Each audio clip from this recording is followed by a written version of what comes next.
인생이라는 긴 여행 속에서 우리는 끊임없이 선택의 기로에 서게 됩니다.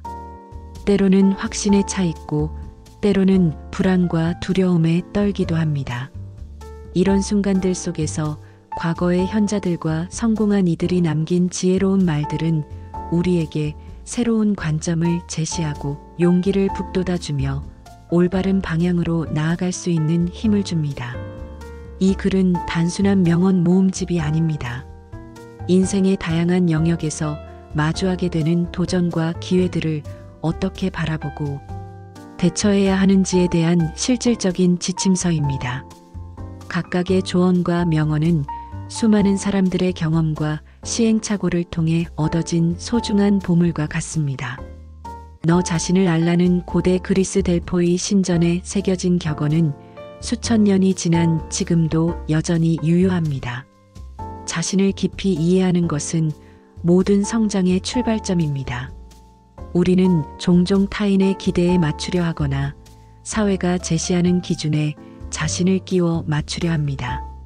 하지만 진정한 행복과 성공은 자신의 본래 모습을 받아들이고 그것을 바탕으로 성장해 나갈 때 찾아옵니다. 소크라테스는 무지의 지라는 개념을 통해 우리에게 중요한 깨달음을 줍니다. 나는 내가 아무것도 모른다는 것을 안다는 이 명언은 겸손의 중요성과 배움에 대한 열린 자세의 필요성을 강조합니다. 자신이 모든 것을 안다고 생각하는 순간 우리의 성장은 멈춥니다. 반면 자신의 한계를 인정하고 계속해서 배우려는 자세를 유지할 때 우리는 끊임없이 발전할 수 있습니다. 칼 융은 당신이 무의식을 의식화하지 않으면 무의식이 당신의 삶을 지배하고 당신은 그것을 운명이라고 부를 것이다라고 말했습니다. 이는 자기 인식의 깊이가 얼마나 중요한지를 보여줍니다. 우리 내면의 동기, 두려움, 욕망을 이해하지 못하면 우리는 자신도 모르게 같은 패턴을 반복하게 되고 그것을 단순히 운명으로 받아들이게 됩니다. 변화와 성장을 받아들이기. 인생에서 유일하게 변하지 않는 것은 변화 그 자체입니다. 헤라클레이토스의 같은 강물에 2번 발을 담글 수 없다는 말처럼 모든 것은 끊임없이 변화하고 있습니다. 이 변화를 두려워하지 않고 받아들이는 것이 성장의 핵심입니다. 다윈은 살아남는 종은 가장 강한 종도, 가장 똑똑한 종도 아니다. 변화에 가장 잘 적응하는 종이다라고 했습니다. 이는 개인의 삶에도 그대로 적용됩니다. 현대 사회는 급격한 변화의 시대입니다. 기술의 발전, 사회 구조의 변화, 가치관의 전환 등 우리를 둘러싼 모든 것이 빠르게 변하고 있습니다. 이런 환경에서 성공하고 행복하게 살기 위해서는 변화에 유연하게 적응하는 능력이 필수적입니다. 성장통을 두려워하지 마십시오. 나비가 되기 위해서는 애벌레의 상태를 벗어나야 하고 이 과정은 결코 쉽지 않습니다. 하지만 이 고통스러운 변화의 과정을 거쳐야만 새로운 차원의 아름다움과 자유를 얻을 수 있습니다. 개인의 성장도 마찬가지입니다. 편안한 영역을 벗어나는 것은 불안하고 두려울 수 있지만 그것을 통해서만 진정한 성장을 이룰 수 있습니다. 외부 상황은 우리가 통제할 수 없는 경우가 많습니다. 하지만 그 상황에 대한 우리의 반응과 태도는 온전히 우리의 선택입니다. 스토아 철학자 에픽테토스는 우리를 괴롭히는 것은 일어나는 일 자체가 아니라 그 일에 대한 우리의 생각이다라고 말했습니다. 빅터 프랭클은 나치 수용소에서의 극한 상황을 경험하면서도 인간에게서 모든 것을 빼앗을 수 있지만 마지막 하나의 자유, 즉 주어진 상황에서 자신의 태도를 선택할 자유는 빼앗을 수 없다는 깨달음을 얻었습니다. 이는 인간 정신의 놀라운 힘을 보여주는 증거입니다. 내면의 힘을 기르는 방법 중 하나는 명상과 성찰입니다. 매일 조용한 시간을 갖고 자신의 내면을 들여다보는 것은 정신적 근력을 기르는 운동과 같습니다. 또한 독서를 통해 다양한 관점을 접하고 지혜로운 사람들의 경험을 간접적으로 체험하는 것도 내면의 힘을 기르는 좋은 방법입니다. 인간관계에서 가장 중요한 기술 중 하나는 경청입니다. 스티븐 코비는 먼저 이해하려고 노력하고 그 다음에 이해받으려고 노력하라고 했습니다. 우리는 종종 상대방의 말을 듣는 동안에도 자신이 할 말을 생각하고 있습니다. 하지만 진정한 경청은 온전히 상대방에게 집중하는 것입니다. 달라이 라마는 말할 때는 당신이 이미 알고 있는 것만 반복하게 된다. 하지만 들을 때는 새로운 것을 배울 수 있다고 말했습니다. 경청은 단순히 예의가 아닙니다. 그것은 관계를 깊게 하고 서로를 이해하며 새로운 지식과 관점을 얻을 수 있는 강력한 도구입니다. 경청할 때는 상대방의 말뿐만 아니라 감정도 함께 들어야 합니다. 때로는 말로 표현되지 않는 것이 더 중요할 수 있습니다. 상대방의 표정, 몸짓, 목소리 톤에서 전달되는 메시지를 놓치지 않아야 합니다. 공감은 인간관계를 풍요롭게 만드는 핵심 요소입니다. 아리스토텔레스는 친구를 얻고 싶거든 먼저 친구가 되어라라고 했습니다. 이는 일방적인 기대가 아닌 먼저 다가가고 이해하려는 자세의 중요성을 강조합니다. 공감한다는 것은 상대방의 입장에서 생각해보고 그들의 감정을 함께 느끼려고 노력하는 것입니다. 이것이 항상 쉬운 일은 아닙니다. 특히 우리와 다른 배경을 가진 사람들을 이해하는 것은 더욱 어려울 수 있습니다. 하지만 이런 노력을 통해 우리는 더 넓은 세상을 볼 수 있게 되고 더 깊은 인간관계를 맺을 수 있습니다. 마틴 루터 킹 주니어는 우리는 원수와 함께 사는 법을 배워야 한다고 말했습니다. 이는 단순히 갈등을 피하라는 의미가 아닙니다. 서로 다른 의견과 가치관을 가진 사람들과도 존중과 이해를 바탕으로 관계를 맺을 수 있다는 뜻입니다. 인간관계에서 갈등은 피할 수 없습니다. 중요한 것은 갈등을 어떻게 다루느냐입니다. 갈등을 건설적으로 해결하는 것은 관계를 더욱 강화시킬 수 있는 기회가 될 수 있습니다. 넬슨 만델라는 27년간의 감옥 생활 후에도 원한을 품고 있는 것은 독을 마시고 상대방이 죽기를 바라는 것과 같다고 말하며 용서의 중요성을 강조했습니다. 용서는 상대방을 위한 것이 아니라 자신을 위한 것입니다. 원한과 분노는 우리의 마음을 병들게 하고 앞으로 나아가는 것을 방해합니다. 용서한다고 해서 상대방의 잘못을 정당화하거나 잊어버린다는 의미는 아닙니다. 용서는 그 일로 인해 자신이 더 이상 고통받지 않겠다는 선택입니다. 과거의 상처에 계속 매여 있을 것인지 아니면 그것을 놓아주고 자유로워질 것인지는 우리의 선택입니다. 앨리스 원더랜드에서 채셔 고양이가 앨리스에게 한 말이 있습니다. 어디로 가고 싶은지 모르면 어느 길로 가든 상관없어. 이는 목표와 비전의 중요성을 잘 보여주는 비유입니다. 명확한 목표 없이는 효과적인 행동을 취하기 어렵습니다. 앤토니 로빈스는 목표 설정은 보이지 않는 것을 보이게 만드는 첫 번째 단계다라고 했습니다. 목표는 우리의 행동의 방향성을 제공하고 의사결정의 기준이 되며 동기부여의 원천이 됩니다. 효과적인 목표 설정을 위해서는 SMART 기준을 활용할 수 있습니다. 구체적이고 스퍼시픽, 측정 가능하며 메저러벌, 달성 가능하고 어치버벌, 관련성이 있으며 렐러번트, 시간 제한이 있는 타임 마이너스 바운드 목표를 설정하는 것입니다. 하지만 이런 기술적인 측면보다 더 중요한 것은 그 목표가 진정으로 자신이 원하는 것인지 그리고 왜 그것을 원하는지를 명확히 하는 것입니다. 아리스토텔레스는 우리는 반복적으로 하는 것이다. 따라서 탁월함은 행동이 아니라 습관이다라고 말했습니다. 큰 성취는 하루아침에 이루어지지 않습니다. 작은 행동들이 꾸준히 반복되어 습관이 되고 그 습관들이 모여서 우리의 인생을 만들어갑니다. 제임스 클리어는 1%씩 개선하는 것을 1년간 계속하면 37배 더 나아진다고 했습니다. 이는 복리의 힘이 개인의 성장에도 적용된다는 것을 보여줍니다. 매일 조금씩 나아지는 것이 장기적으로는 엄청난 변화를 만들어냅니다. 꾸준함을 유지하기 위해서는 완벽주의를 버려야 합니다. 완벽한 조건을 기다리거나 완벽한 계획을 세우려고 하면 시작조차 하지 못할 수 있습니다. 볼테르는 완벽은 선의 적이다라고 했습니다. 완벽하지 않더라도 시작하고 하면서 개선해 나가는 것이 더 효과적입니다. 실패는 성공의 반대가 아닙니다. 실패는 성공으로 가는 과정의 일부입니다.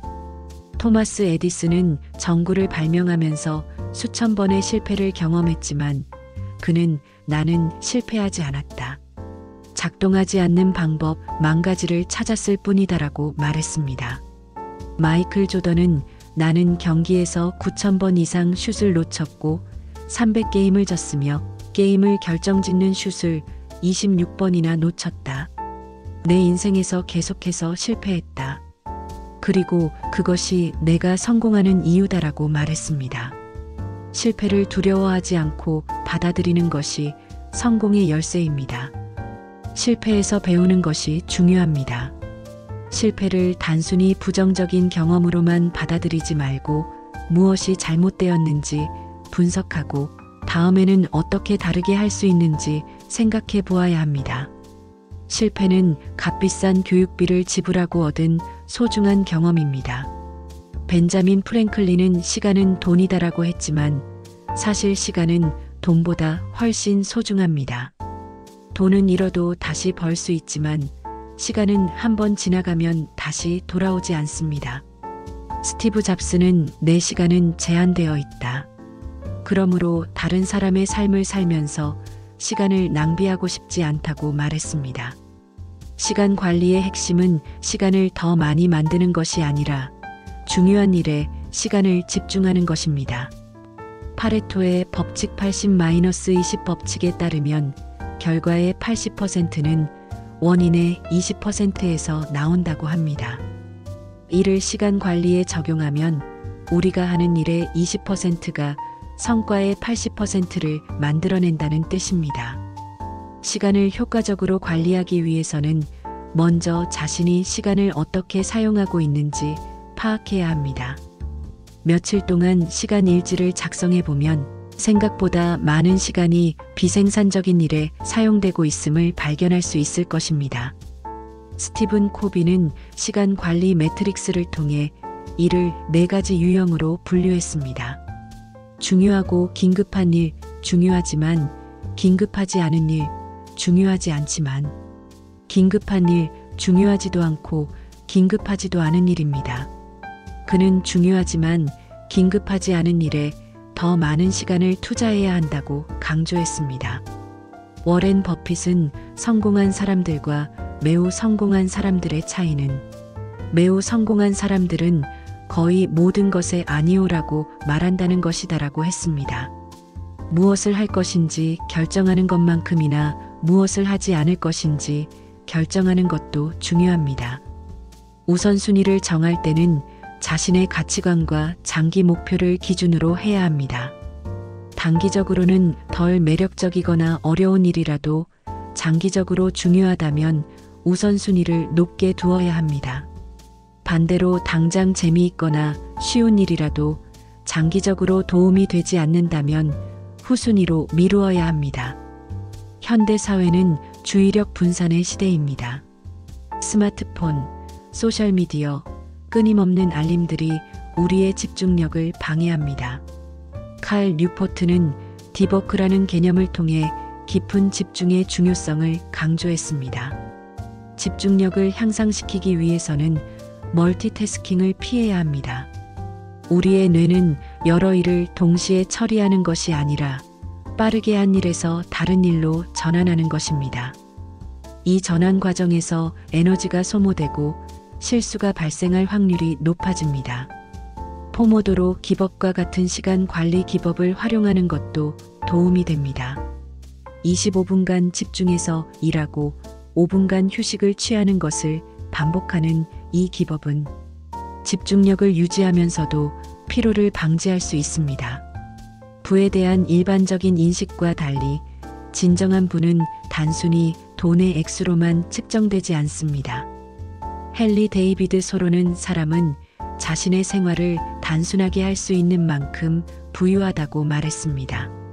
진정한 부는 자신이 원하는 삶을 살 수 있는 자유와 선택권을 의미합니다. 워렌 버핏은 가격은 당신이 지불하는 것이고 가치는 당신이 얻는 것이다라고 했습니다. 이는 투자뿐만 아니라 인생 전반에 적용되는 지혜입니다. 우리는 종종 가격 비용에만 초점을 맞추지만 진정으로 중요한 것은 그것을 통해 얻을 수 있는 가치입니다. 로버트 기요사키는 부자들은 자산을 사고 가난한 사람들은 부채를 자산이라고 생각한다고 했습니다. 재정적 문해력의 중요성을 강조한 이 말은 단순히 돈을 모으는 것이 아니라 돈이 어떻게 작동하는지 이해하는 것의 중요성을 보여줍니다. 성공의 정의는 사람마다 다릅니다. 랄프 waldo 에머스는 자주 그리고 많이 웃는 것, 현명한 사람들의 존경과 아이들의 사랑을 받는 것, 정직한 비평가들의 인정을 얻는 것, 친구의 배신을 견뎌내는 것, 아름다운 것을 인정하는 것, 다른 사람들에게서 최선을 발견하는 것, 건강한 아이를 낳든 정원을 가꾸든 사회적 조건을 개선하든 자신이 태어나기 전보다 세상을 조금이라도 더 나은 곳으로 만들어 놓고 떠나는 것, 자신이 한때 이곳에 살았음으로 해서 단 한 사람의 인생이라도 더 행복해지는 것. 이것이 진정한 성공이다라고 정의했습니다.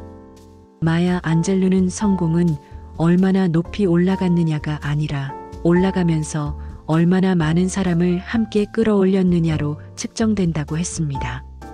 진정한 성공은 혼자만의 성취가 아니라 다른 사람들과 함께 성장하고 그들에게 긍정적인 영향을 미치는 것입니다. 돈은 도구입니다. 그 자체가 목적이 되어서는 안 됩니다. 돈을 벌기 위해 건강, 가족, 친구관계, 개인적 성장을 희생한다면 그것은 본말이 전도된 것입니다. 하지만 돈을 완전히 무시하는 것도 현실적이지 않습니다. 돈은 우리가 원하는 것을 실현할 수 있게 해주는 중요한 수단입니다. 중요한 것은 돈과 건강한 관계를 유지하는 것입니다. 금전적 자유를 얻기 위해서는 수입보다 적게 쓰는 것이 기본입니다. 벤자민 프랭클린은 $1를 절약하는 것은 $1를 버는 것과 같다고 했습니다. 때로는 더 많이 벌기보다 덜 쓰는 것이 더 효과적일 수 있습니다. 건강한 몸에 건강한 정신이 깃든다는 라틴어 격언 멘즈 사너 인 corpore 산호는 몸과 마음의 상관관계를 잘 보여줍니다. 신체적 건강과 정신적 건강은 서로 밀접하게 연결되어 있습니다. 규칙적인 운동은 단순히 몸매를 가꾸는 것 이상의 의미가 있습니다. 운동은 스트레스를 해소하고 기분을 좋게 만들며 자신감을 향상시킵니다. 또한 운동을 통해 얻는 성취감과 자기 절제력은 삶의 다른 영역에도 긍정적인 영향을 미칩니다. 올바른 식습관 역시 중요합니다. 히포크라테스는 음식으로 고칠 수 없는 병은 약으로도 고칠 수 없다고 했습니다. 우리가 먹는 것이 곧 우리의 몸을 만듭니다. 가공식품을 줄이고 신선한 재료로 만든 음식을 섭취하는 것이 장기적인 건강에 도움이 됩니다. 스트레스 관리. 현대인들은 다양한 스트레스에 노출되어 있습니다. 업무 압박, 인간관계의 어려움, 경제적 부담 등 스트레스의 원인은 무수히 많습니다. 스트레스 자체를 완전히 없앨 수는 없지만 그것을 효과적으로 관리하는 법을 배울 수 있습니다. 스트레스에 대한 반응을 바꾸는 것이 중요합니다. 같은 상황이라도 그것을 어떻게 해석하고 받아들이느냐에 따라 스트레스의 정도가 달라집니다. 심리학자 리처드 라자루스는 스트레스는 외부 상황 그 자체가 아니라 그 상황에 대한 개인의 평가에서 나온다고 했습니다. 명상과 깊은 호흡은 스트레스를 관리하는 효과적인 방법입니다. 매일 몇 분만이라도 조용히 앉아서 호흡에 집중하는 시간을 갖는 것은 마음을 안정시키고 스트레스를 줄이는 데 도움이 됩니다. 또한 자연과 접촉하는 것도 스트레스 해소에 큰 도움이 됩니다. 좋은 수면은 건강한 삶의 기초입니다. 아리아나 허핑턴은 수면은 성공의 비밀 무기다라고 말했습니다. 충분하고 질 좋은 수면은 면역력을 강화하고 집중력을 향상시키며 감정을 안정시킵니다. 현대 사회에서는 수면을 게으름이나 시간 낭비로 여기는 경우가 많습니다. 하지만 수면 부족은 판단력 저하, 면역력 약화, 우울증 위험 증가 등 다양한 문제를 일으킵니다. 수면은 투자해야 할 시간이지 아껴야 할 시간이 아닙니다. 좋은 수면을 위해서는 규칙적인 수면 스케줄을 유지하고 침실 환경을 어둡고 시원하게 만들며 잠들기 전에는 전자기기 사용을 피하는 것이 좋습니다. 또한 카페인 섭취를 오후에는 줄이고 규칙적인 운동을 하되 잠들기 직전에 격렬한 운동은 피하는 것이 좋습니다. 창의성은 특별한 재능을 가진 사람들만의 것이 아닙니다. 모든 사람은 창의적인 잠재력을 가지고 있습니다. 피카소는 모든 아이는 예술가로 태어난다. 문제는 어른이 되어서도 예술가로 남는 것이다라고 했습니다. 창의성을 발휘하기 위해서는 호기심을 유지하는 것이 중요합니다. 아인슈타인은 나는 특별한 재능이 있는 것이 아니라 단지 열정적으로 호기심이 많을 뿐이다라고 말했습니다. 당연하게 여겨지는 것들에 대해 왜? 라고 묻는 습관이 창의성의 시작입니다. 창의성은 또한 다양한 경험과 지식에 연결해서 나옵니다. 스티브 잡스는 창의성은 사물들을 연결하는 것이다라고 했습니다. 서로 다른 분야의 아이디어들을 결합할 때 혁신적인 해결책이 나올 수 있습니다. 창의적인 과정에서 실패는 필수적입니다. 제임스 다이슨은 청소기를 개발하기 위해 5126번의 시제품을 만들었습니다. 그는 실패한 것이 아니라 작동하지 않는 5126가지 방법을 발견한 것이다라고 말했습니다. 실패에 대한 두려움은 창의성을 억압합니다. 완벽한 결과를 추구하다 보면 새로운 시도를 하지 않게 되고 결국 혁신의 기회를 놓치게 됩니다. 구글의 20% 시간 정책처럼 실패할 수 있는 자유를 주는 환경이 창의성을 촉진합니다. 실패에서 배우는 능력이 중요합니다. 실패했을 때 그것을 분석하고 무엇을 배울 수 있는지 찾아내는 것이 창의성 발달의 핵심입니다. 실패는 창의적 과정의 자연스러운 부분이며 성공으로 가는 길의 이정표입니다. 협업과 다양성. 혁신은 혼자서 이루어지는 경우가 드뭅니다. 다양한 배경과 관점을 가진 사람들이 모일 때 더 창의적인 아이디어가 나옵니다. 찰스 다윈은 가장 강한 종이 살아남는 것도 가장 똑똑한 종이 살아남는 것도 아니다. 변화에 가장 잘 적응하는 종이 살아남는다고 했습니다. 다양성은 창의성의 연료입니다. 서로 다른 문화, 경험, 전문 지식을 가진 사람들이 협력할 때 예상치 못한 혁신이 일어납니다. 이는 단순히 인구 통계학적 다양성이 아니라 사고방식과 접근법의 다양성을 의미합니다. 효과적인 협업을 위해서는 열린 마음과 겸손함이 필요합니다. 자신의 아이디어에만 고집하지 말고 다른 사람의 의견에 귀를 기울이고 그것을 바탕으로 더 나은 해결책을 만들어가는 것이 중요합니다. 리더십은 직책이나 권력과는 다릅니다. 진정한 리더십은 다른 사람들에게 긍정적인 영향을 미치고 그들이 더 나은 버전의 자신이 될 수 있도록 도와주는 것입니다. 마하트마 간디는 당신이 세상에서 보고 싶은 변화가 되어라라고 했습니다. 존 맥스웰은 리더십은 영향력이다라고 정의했습니다. 공식적인 권한이 없어도 다른 사람들에게 영감을 주고 변화를 이끌어낼 수 있습니다. 가장 강력한 리더십은 강요가 아닌 감화에서 나옵니다. 진정성 있는 리더가 되기 위해서는 먼저 자기 자신을 잘 알아야 합니다. 자신의 가치관, 강점, 약점을 정확히 파악하고 그것을 바탕으로 일관된 행동을 보여주어야 합니다. 사람들은 완벽한 리더를 찾는 것이 아니라 진정성 있는 리더를 찾습니다. 로버트 그릴리프가 제시한 섬김의 리더십 개념은 전통적인 리더십 관념을 뒤집습니다.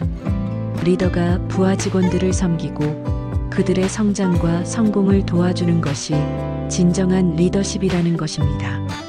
라오츠는 최고의 리더는 사람들이 그의 존재조차 의식하지 못한다. 그 다음은 사람들이 사랑하고 존경한다. 그 다음은 사람들이 두려워한다. 최악의 리더는 사람들이 경멸한다고 했습니다. 진정한 리더십은 눈에 띄지 않게 뒤에서 다른 사람들을 성공으로 이끄는 것입니다. 섬김의 리더십은 단순한 친절함이나 관대함과는 다릅니다. 때로는 엄격함과 도전이 필요할 수도 있습니다. 중요한 것은 그 모든 행동의 동기가 다른 사람의 성장과 발전에 있다는 것입니다. 변화는 항상 저항을 받습니다. 사람들은 익숙한 것을 선호하고 새로운 것을 두려워합니다. 변화를 이끄는 리더는 이런 저항을 이해하고 사람들이 변화의 필요성을 깨달을 수 있도록 도와주어야 합니다. 존 코터는 변화 관리의 8단계를 제시했습니다. 긴급감 조성, 강력한 연합 구축, 비전과 전략 수립, 비전 소통, 광범위한 권한 부여, 단기 성과 창출, 성과 통합과 더 많은 변화 추진, 새로운 접근법의 제도화입니다. 변화를 이끄는 리더는 먼저 자신부터 변화해야 합니다. 다른 사람들에게 변화를 요구하기 전에 자신이 솔선수범하여 변화의 모습을 보여주어야 합니다. 변화는 말로가 아니라 행동으로 이끌어갑니다.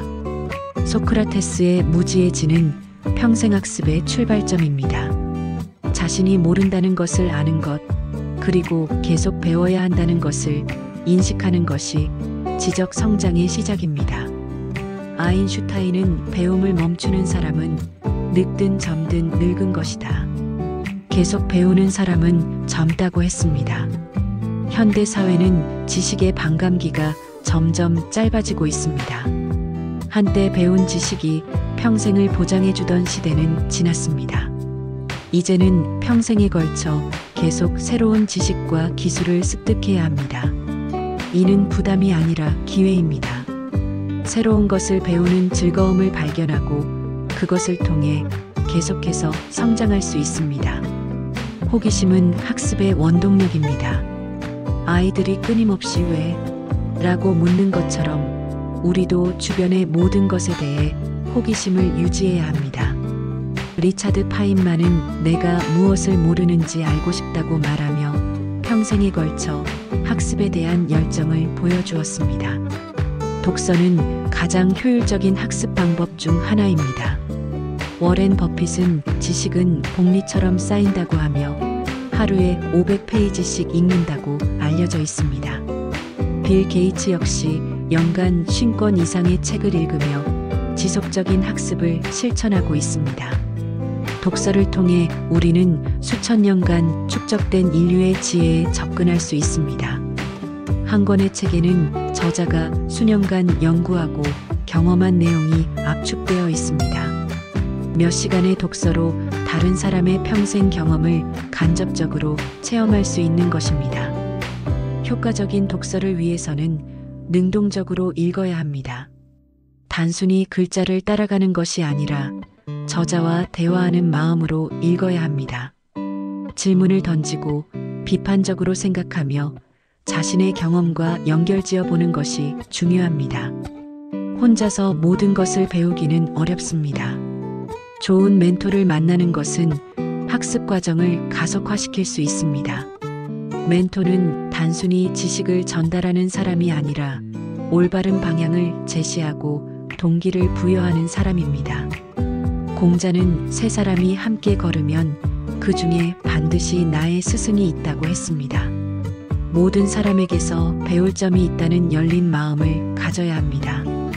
때로는 자신보다 경험이 많은 선배에게서, 때로는 참신한 아이디어를 가진 후배에게서 배울 수 있습니다. 네트워킹은 단순히 인맥을 쌓는 것이 아니라 서로 배우고 성장할 수 있는 관계를 만드는 것입니다. 진정한 네트워킹은 자신이 먼저 다른 사람에게 도움을 주려는 마음에서 시작됩니다.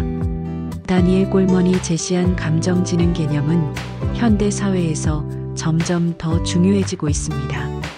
IQ보다 EQ가 성공에 더 큰 영향을 미친다는 연구 결과들이 나오고 있습니다.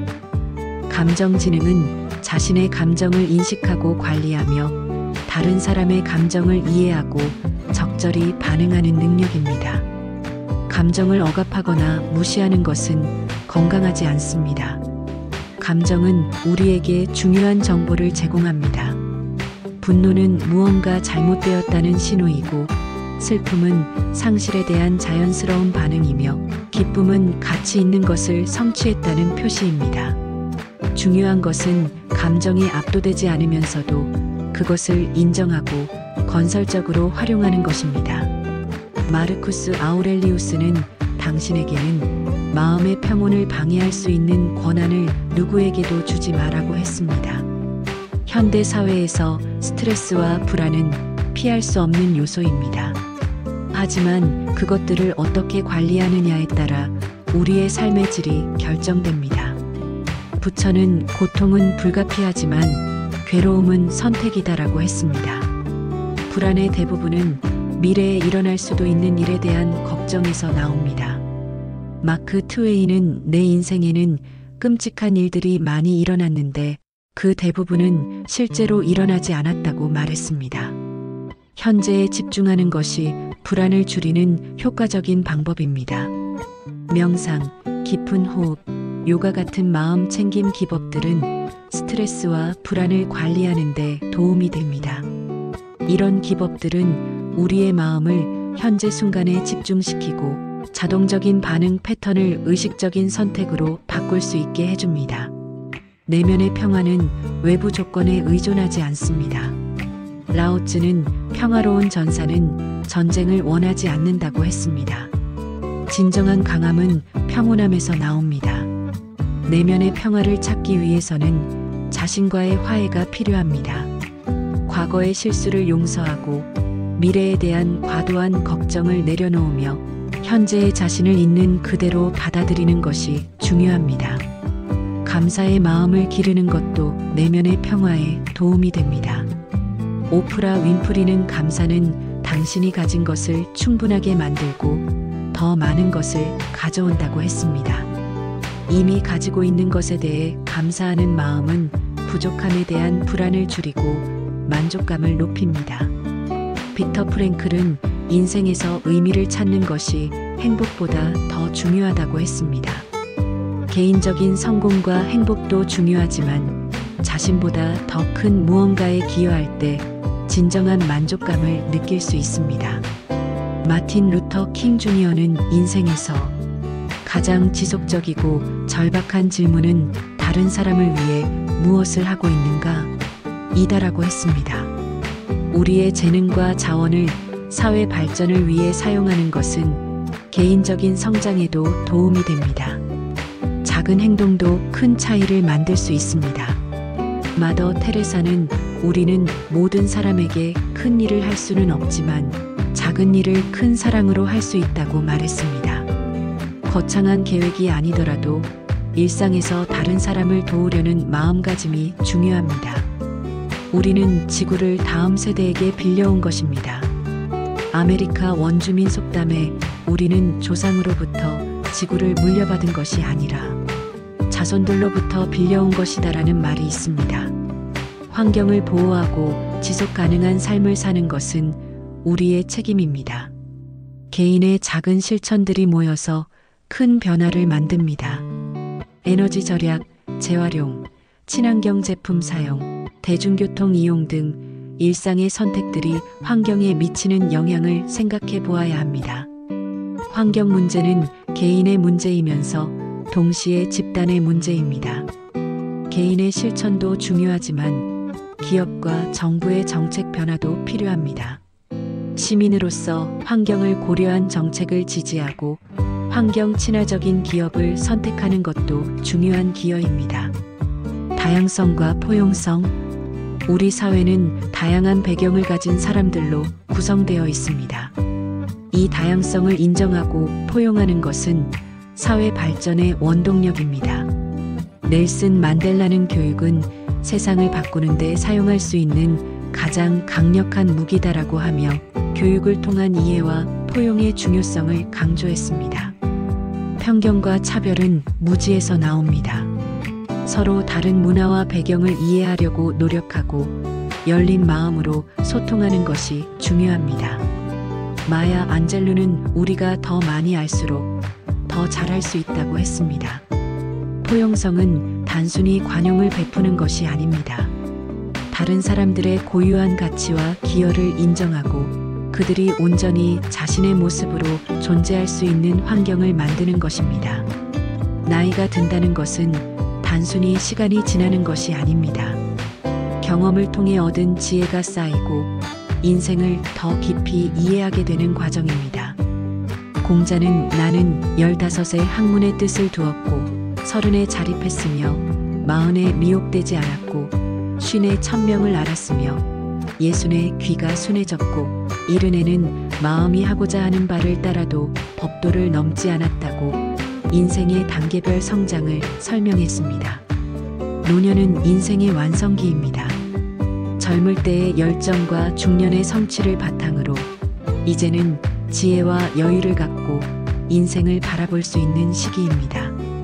에릭 에릭슨의 발달 이론에 따르면 노년기의 과제는 통합대 절망입니다. 자신의 인생을 통합적으로 받아들이고 의미를 찾는 것이 중요합니다. 나이가 들수록 물질적인 것보다는 관계와 경험의 가치를 더 깨닫게 됩니다. 스티브 잡스는 생의 마지막에 부는 단지 내가 익숙해진 삶의 사실일 뿐이다. 죽음을 앞둔 지금 나는 인생에서 사랑받고 사랑하는 것이 최고의 부임을 깨달았다고 말했습니다. 우리가 이 세상을 떠난 후에도 남는 것이 진정한 유산입니다. 그것은 반드시 물질적인 것일 필요가 없습니다. 우리가 다른 사람들에게 미친 긍정적인 영향, 전수한 지혜, 남긴 업적들이 모두 유산이 될 수 있습니다. 벤자민 프랭클린은 어떤 사람들은 25세에 죽지만 75세에 묻힌다고 했습니다. 나이와 상관없이 계속해서 성장하고 기여하는 삶을 살아야 한다는 의미입니다.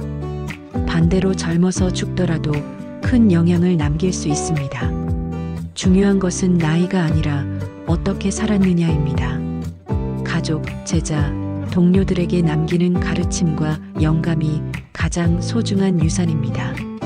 지식과 기술을 전수하고 올바른 가치관을 보여주며 다른 사람들이 더 나은 삶을 살 수 있도록 도우는 것이 진정한 유산입니다.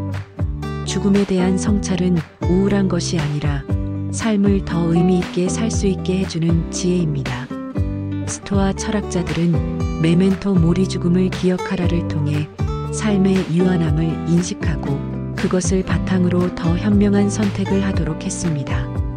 스티브 잡스는 스탠퍼드 대학 졸업식 축사에서 죽음은 아마도 생명의 가장 훌륭한 발명품일 것이다. 그것은 생명의 변화를 이끈다. 그것은 낡은 것을 제거해서 새로운 것을 위한 길을 만든다고 말했습니다. 죽음을 의식한다는 것은 삶의 소중함을 깨닫는 것입니다. 시간이 한정되어 있다는 것을 알 때 우리는 더 신중한 선택을 하고 정말 중요한 것에 집중할 수 있습니다. 마르쿠스 아우렐리우스는 죽음이 두렵지 않다. 살지 못한 것이 두렵다고 했습니다. 행복에 대한 연구들은 일관된 결과를 보여줍니다. 일정 수준 이상의 물질적 풍요로움은 행복에 큰 영향을 미치지 않습니다. 대신 인간관계, 건강, 의미 있는 일, 개인적 성장이 행복에 더 큰 영향을 미칩니다.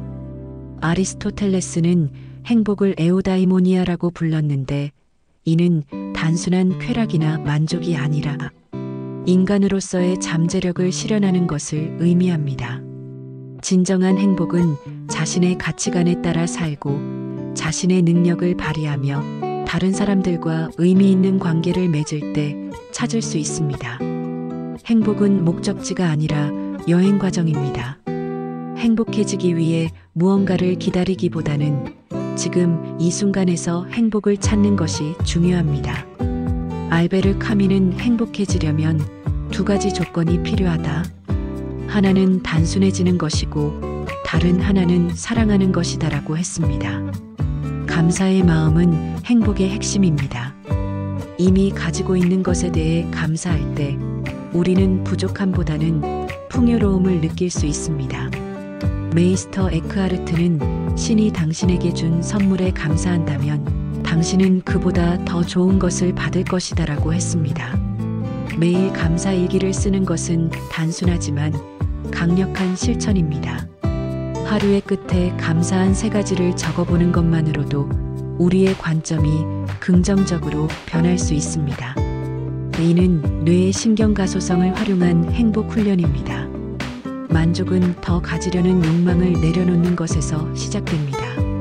라오츠는 만족할 줄 아는 사람은 부족해도 풍족하고 만족할 줄 모르는 사람은 많아도 부족하다고 했습니다. 끊임없는 욕망의 추구는 오히려 불행의 원인이 될 수 있습니다. 과거에 대한 후회와 미래에 대한 걱정이 현재의 행복을 방해합니다. 부처는 과거에 머물지 마라. 미래를 꿈꾸지 마라. 마음을 현재 순간에 집중하라고 했습니다. 현재 이 순간이야말로 우리가 실제로 경험할 수 있는 유일한 시간입니다.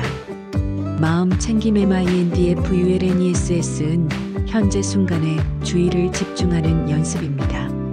이는 단순히 명상 기법이 아니라 일상생활에서 적용할 수 있는 삶의 태도입니다. 식사를 할 때는 음식의 맛을 온전히 느끼고 걸을 때는 발걸음에 집중하며 대화할 때는 상대방에게 완전히 집중하는 것입니다. 현재 순간을 충실히 살 때 우리는 삶의 풍요로움을 더 깊이 경험할 수 있습니다. 헨리 데이비드 소로는 나는 더 의도적으로 살고 싶었고 삶의 본질적인 사실들만을 마주하고 싶었다고 월든 호숫가에서의 생활을 설명했습니다. 인간은 본능적으로 삶의 의미를 찾고자 합니다. 빅터 프랭클은 인간의 근본적인 동기는 의미를 추구하는 것이다라고 했습니다.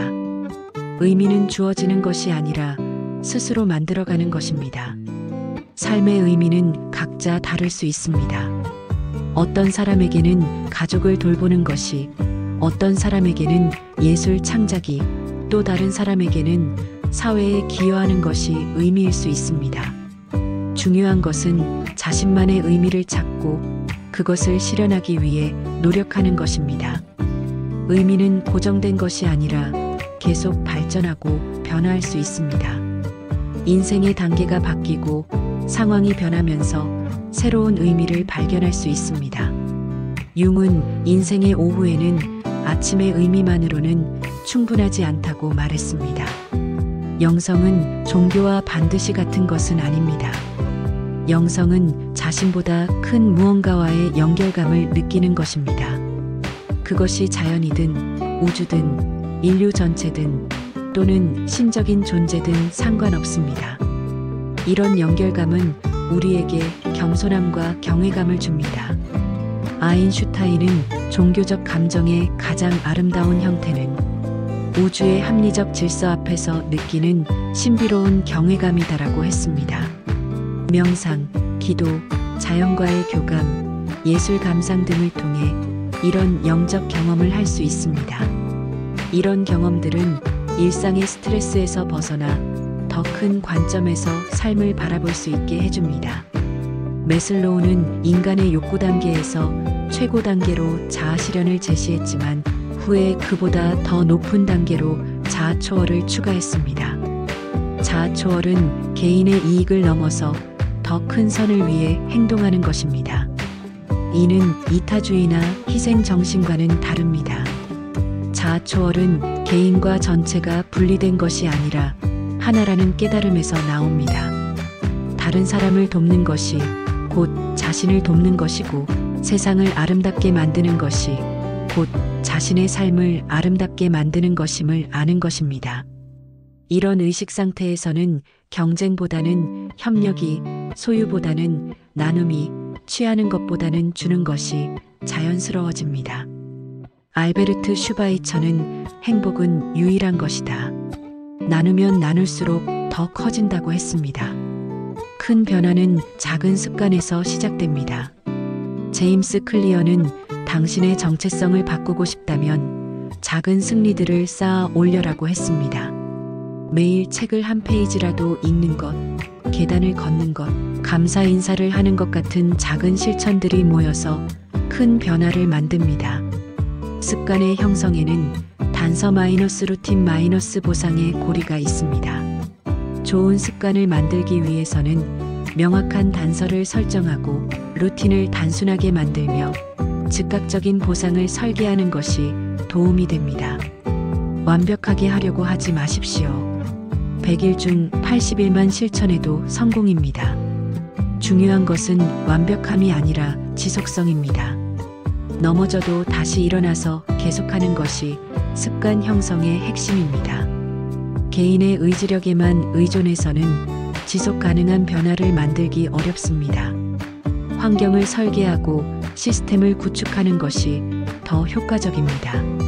스콧 애덤스는 목표는 실패하기 위해 있고 시스템은 성공하기 위해 있다고 했습니다.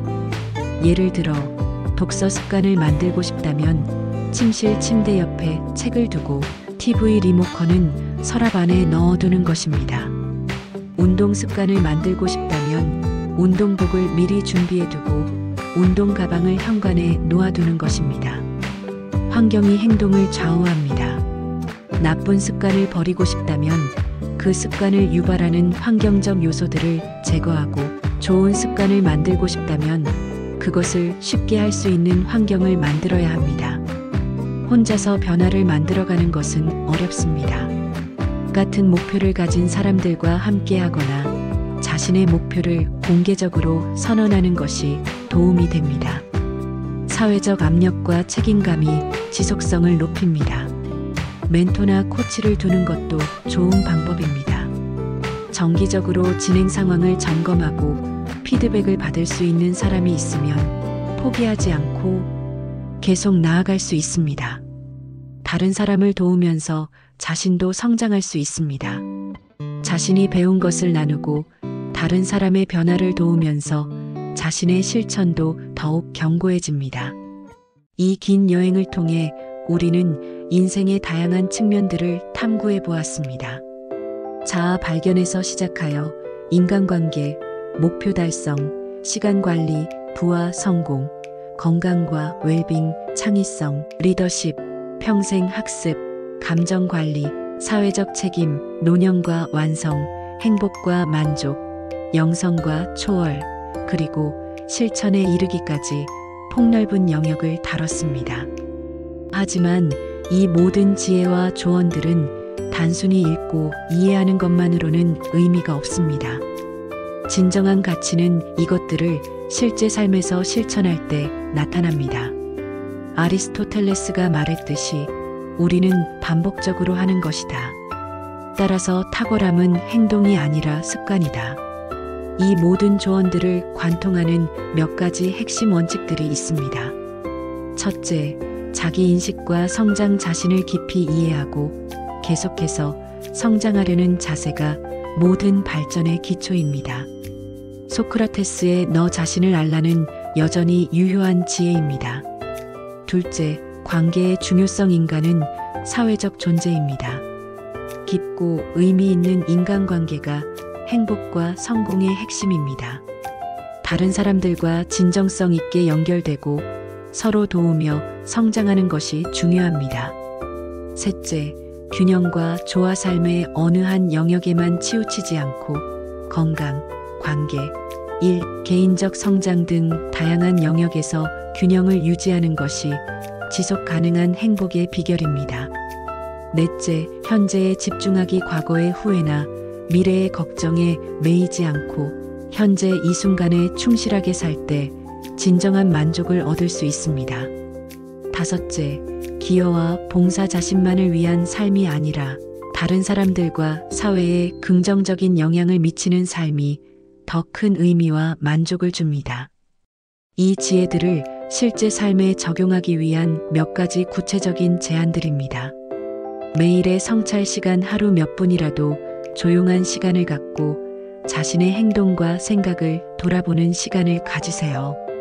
무엇을 배웠는지, 무엇에 감사한지, 내일은 무엇을 더 잘할 수 있는지 생각해 보세요.